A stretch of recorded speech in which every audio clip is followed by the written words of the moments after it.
Hello guys! Welcome back to my YouTube channel. Tara, samahan niyo ako sa isa na namang exciting na adventure. At syempre, kasama ko na naman ang aking mga kaibigan. At habang nasa daan pa kami, naabutan kami ng ulan. Siya nga pala, ipapakilala ko sa inyo ang aking mga kaibigan. Yang isang kasama ko, si Carl De Paiso.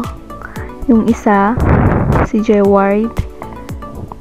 And yung isa, si Rafaela Torres. And yung isa, si Kenneth Lopez. At habang nasa daan kami, gusto ko lang magkwento.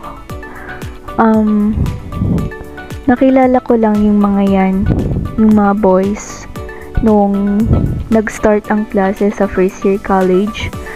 And same kami na we are all taking up the Bachelor of Elementary Education. At syempre, nagkakakilala kami ng mga yan since mababait naman sila. Hindi sila mahirap pakisamahan. So, naging magkakaibigan kami. At ito na nga po, nakarating na kami sa Landingan Viewpoint. And as you can see po, medyo maliit pa lamang po yung mga tumutubo na halaman.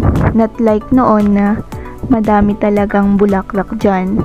Since nung dumating po or nung nangyari po yung malakas na bagyo, nasira po. And now, nagre-recover naman na po and madami na pong tumutubo na bulaklak at bumabalik na po sa dati. And I'll recommend you our pasyalan, the Landingan Viewpoint, na matatagpuan lamang po dito sa Nagtipunan. Bisitahin nyo lamang po at sigurado po magugustuhan nyo kasi maganda po talaga ang view lalo na pag nasa taas po kayo. Thank you so much for watching and please subscribe my YouTube channel. Sana lagi nyo po akong samahan sa aking munting pag-vlog. Thank you so much.